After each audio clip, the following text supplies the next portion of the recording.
أعوذ بالله من الشيطان الرجيم. بسم الله الرحمن الرحيم. ولا تهنوا ولا تحزنوا وأنتم الأعلون إن كنتم مؤمنين. عزیز ساتھیوں، مشرق اساتذہ کرام، حکم صاحبان، میں آج کی سالانہ انجمن میں جس موضوع کے تحت لب کشائی کرنا چاہتا ہوں، میرا موضوع ہے دامن کو ذرا دیکھ، ذرا بند ہوا دیکھ. سامعین کرام، دنیا انقلابات کی آماج گاہ ہے. یہی وجہ ہے کہ کبھی بادشاہ فقیر بن جاتے ہیں اور کبھی فقیر بادشاہ. کبھی باغوں میں بہار ہوتی ہے تو کبھی اس پر خزاں کا دور آتا ہے اور ہزاروں چہچہاتی بلبلیں سیاح کے ہاتھوں قفس سے دوچار ہو جاتی ہیں. غرض یہ کہ دنیا کی کوئی ایسی چیز نہیں جس نے حوادث کی تھپیڑے نہ کھائے ہوں. دنیا کے اندر نئے نئے انقلابات آتے رہتے ہیں، لیکن موجودہ دور کے مسلمانوں کے اندر جو انقلاب برپا ہوا ہے وہ بہت عجیب و غریب ہے، اور یہ افسانوی حقیقت بہت ہی عبرت خیز ہے. وہ مسلمان جن سے قیصر و کسریٰ، ایران و روما کی حکومتیں لرزہ پر اندام اٹھا کرتی تھیں، آج ان کے لیے یہ مغرور صدائیں آتی رہتی ہیں کہ مسلمانوں کو دنیا میں خصوصاً بر صغیر میں جینے اور رہنے کا کوئی حق نہیں ہے. جبکہ یہی وہ مسلمان ہیں جن کے روح و داغ کے عکاسی شاعر مشرق علامہ اقبال رحمہ اللہ نے یوں کی ہے: زلزلے جن سے شہنشاہوں کے درباروں میں تھے، بجلیوں کے آشیانے جن کی تلواروں میں تھے.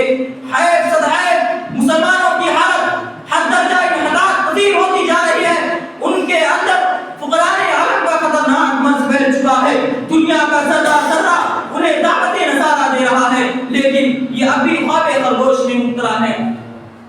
وہ قوم جو صدیوں تک مسلمانوں کی زیر نگی رہ کر زندگی بسر کرتی رہی، ان کے سامنے اس کی کوئی حیثیت نہیں تھی، وہ آج اس پر غلبہ حاصل کرنا چاہتی ہے اور کر بھی رہی ہے.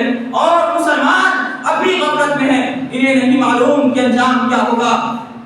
مسلمانوں، یہ غفلت و جمود تمہیں مٹا کر چھوڑے گی اور یہی سستی و کاہلی تمہیں پناہ کے گھاٹ اتار دے گی.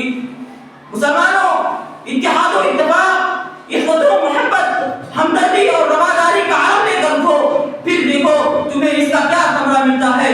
یقیناً تم پہلے کے وہی مسلمان بن جاؤ گے جس نے صحرا سے نکل کر ایران و روما کی سلطنت کو دہوبالا کر دیا تھا اور قیصر و کسریٰ کی گردنیں جھکا دی تھی. لیکن یہ کیسی بدقسمتی ہے کہ آج مسلمان آزادی کی طرف رہا ہے، حالانکہ وہ دنیا کو سبق دینے کے لیے آیا تھا، وہ آقا و غلام میں فرق مٹانے کے لیے آیا تھا. مسلمانوں، یاد کرو اور اپنی حقیقت کو پہچانو. کنتم خیر امت اخرجت للناس تأمرون بالمعروف وتنهون عن المنکر وتؤمنون باللہ. تم کیا ہو؟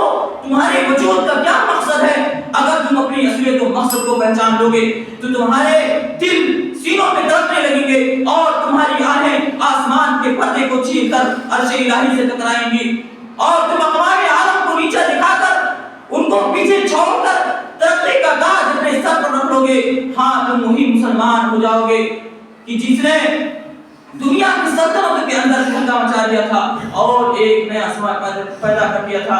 اب آخر میں اللہ تعالیٰ سے دعا ہے کہ اللہ تعالیٰ ہم تمام مسلمانوں کو